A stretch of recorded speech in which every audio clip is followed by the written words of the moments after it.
Hey, what's up guys, it's DarkArmedDuelist and today we're doing an agent deck profile. So I'm really excited to do something for you guys because this deck is an extremely consistent deck that summons out all sorts of awesome boss monsters to control the board. This deck can make some absolutely incredible fields, so without further ado, don't forget to like, comment, subscribe, hit the bell on there so you can become part of the notification squad, and definitely check out the Patreon down in the description below for all those awesome rewards. Like getting your name scratched in a single video, getting a signed cards in the mail, and even getting to request a deck profile every single month to your Patreon. So without further ado, let's get straight on into this. So first off, we're going to be playing 3 copies of the Agent of Mystery Earth. This card is basically the Stratos of the deck. Then when this card is normal summon, you can add 1 agent monster from your deck to your hand except another copy of Earth. Or if the Sanctuary in the Sky is on the field, you can add 1 Master Hyperion from your deck to your hand instead, which is a really cool effect to instantly get to our boss monster with this card's effect. Plus this card is a tuner, which helps us go in for a bunch of awesome synchro monsters. We then play 3 copies of Neptune. Neptune is definitely a 3-of in the build. This card helps out so much in the deck as a 3-of because it has the ability that you can discard this card to special summon 1 the agent monster from your hand or graveyard, except another copy of this card. Or if the Sanctuary in the Sky is on the field or in either graveyard, you can special summon a Hyperion monster instead. Also, neither player can tribute a monster summoned with this effect until the end of your opponent's turn.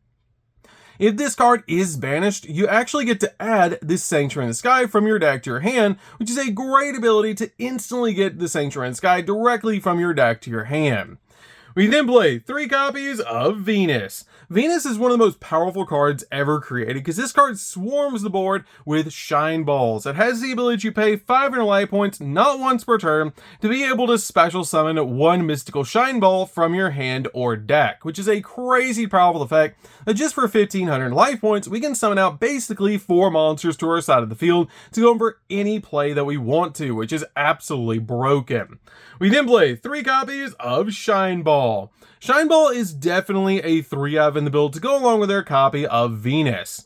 We then play a single copy of the Agent of Destruction Venus. This card is amazing to work with your copy of Venus, but you only need a single copy of this card. This card has the ability to banish 1 of the original copies of Venus from your graveyard to special summon this card from the hand. Then you can pay life points in multiples of 500. Then for every 500 that you paid, you get to target 1 of your mystical shine balls that is banished in the graveyard and special summon them, but place them on the bottom of the deck when they leave the field, which is a really powerful effect to be able to recycle your shine balls and get them back onto your side of the field so you can go in for more plays all over again.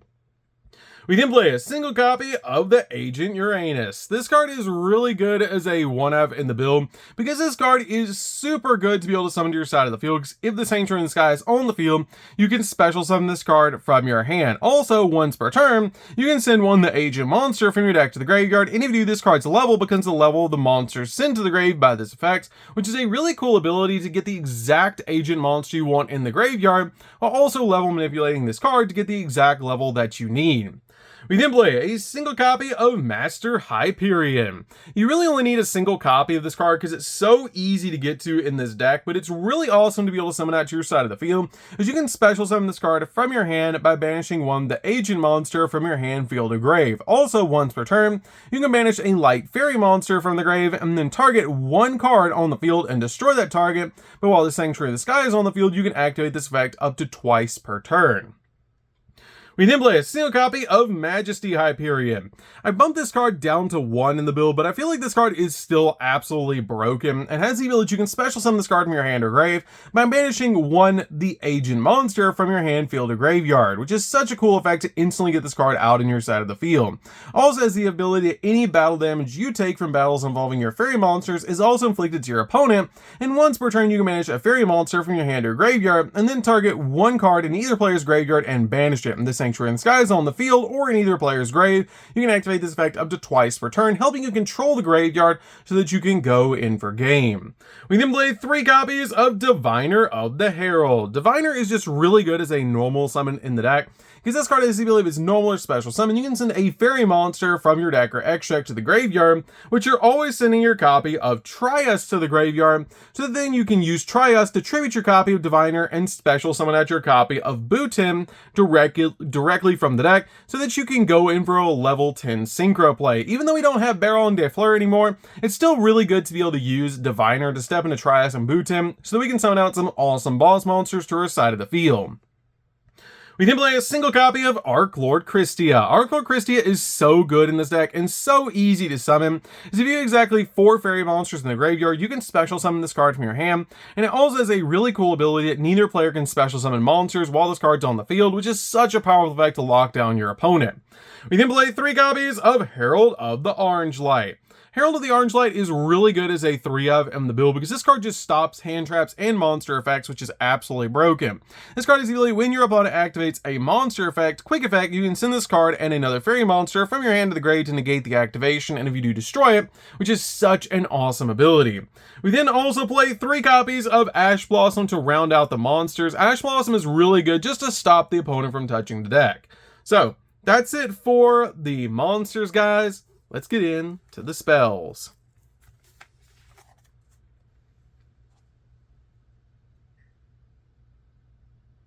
So for the spells, we're going to start with a single copy of Foolish Burial. Foolish Burial is really good as a 1-of in the build to send the exact monster you need to the graveyard when you need it. We then play a single copy of Called by the Grave. Called by the Grave is great as a 1-of in the build, basically just to stop the opponent from hand trapping us while we go in for all of our plays. I really feel like Called by and Foolish Burial are staples on this deck to be able to play to get the exact monster you need in the grave while also stopping hand traps. We then play a single copy of the Sanctuary in the Sky. This card is a little bit of a brick in the deck, but you do need to play 1 copy of this card so you can get bonus effects on all of your monsters. Plus, it has the ability that battle damage the controller of a fairy monster, or if you get any battle damage from a fairy monster battling, it becomes 0, so your opponent cannot basically inflict battle damage to you if they battle a fairy, which is really cool to be able to just basically not take damage when one of your fairy monsters is involved in a battle. We then play 3 copies of the Sacred Waters in the Sky. This card is amazing as a 3-of in the deck and is just really good overall in the build because you activate the Sanctuary in the Sky directly from your deck or add a monster that mentions the Sanctuary in the Sky from your deck to the hand. And then if the Sanctuary in the Sky is on the field or in either player's grave, you gain 5 life points for each Hyperion and Agent monster that you control. And if your monster that mentions the Sanctuary in the Sky would be destroyed by battle, you manage this card from the grave instead, giving you a little bit of protection for your monsters. So that's it for the spells, guys. Let's get in to the traps.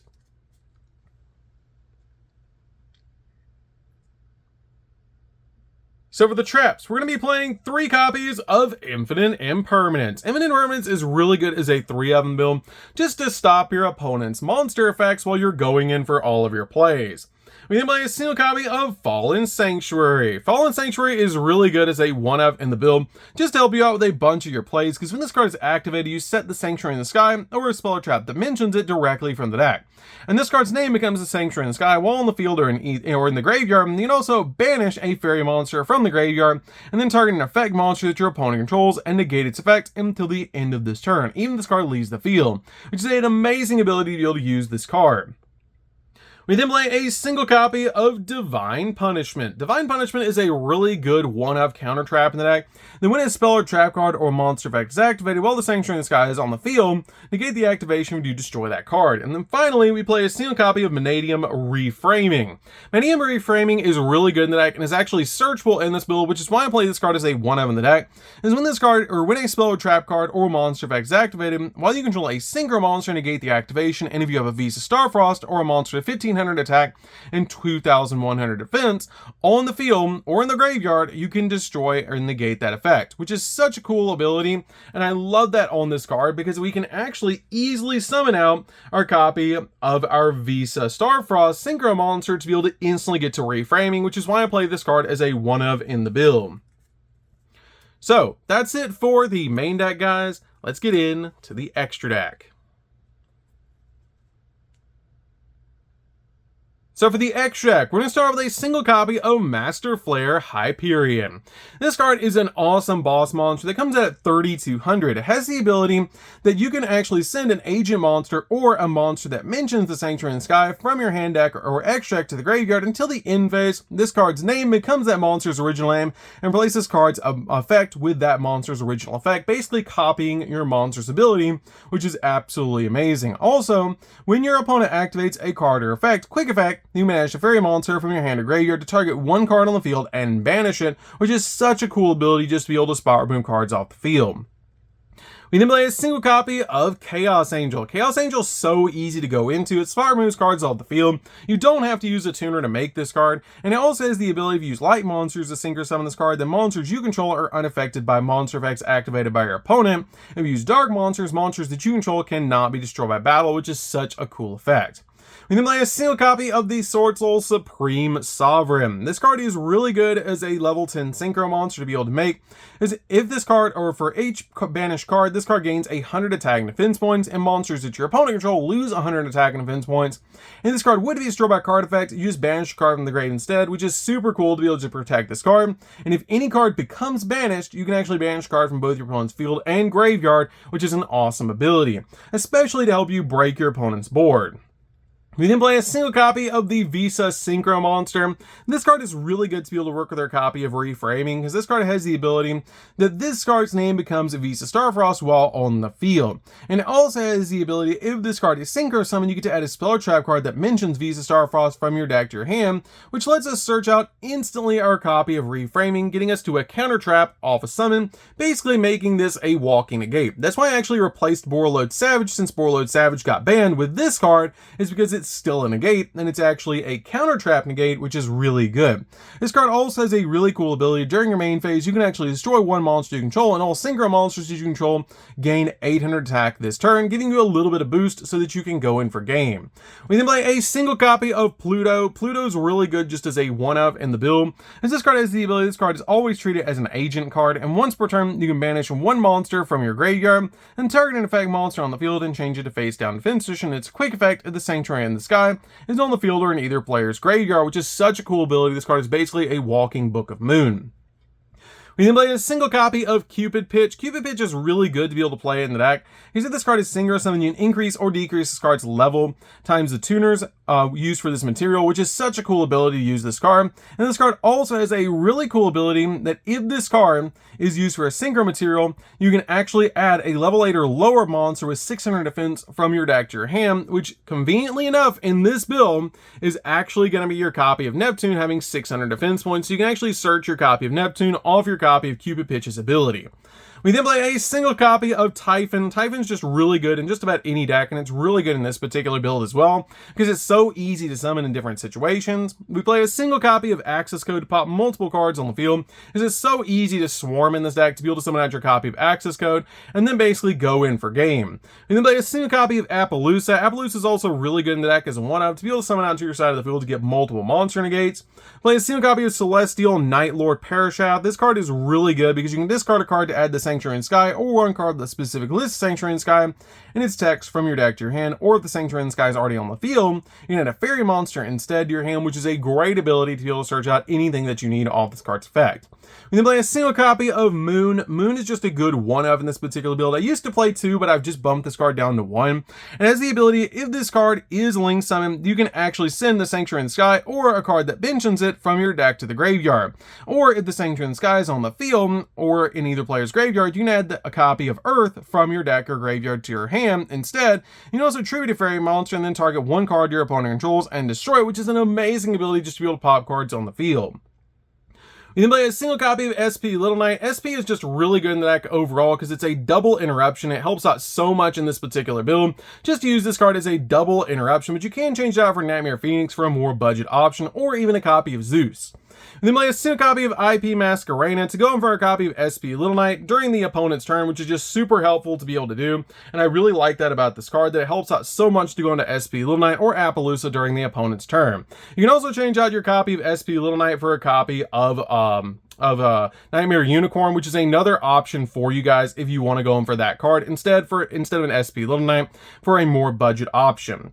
We then play a single copy of Herald of Mirage Light. This card is just really good as a one-of in the build. And then finally, a single copy of Link Spider. Link Spider helps out a lot in case you open up multiple copies of Shine Ball. Shine Ball is really good in the deck, but if you open up multiple copies, you do have the Link Spider that you can summon out one, link it away, and then summon out the second one, and then go in for a Link Summon, which is just really helpful to be able to do. So, that's it for the deck, guys. I hope you enjoyed. This deck is super fun to be able to play. If you guys have never played an agent deck before, you should definitely give this deck a try because it's super fun to be able to play, and it's absolutely broken the fields that you can make with this particular build. I love playing agents, and it's just really cool to be able to make a fairy deck. So, that's going to do it for this one, guys. Don't forget to like, comment, subscribe, hit the bell in there so you can become part of Notification Squad. We'll see you guys in the next video. See you later, guys.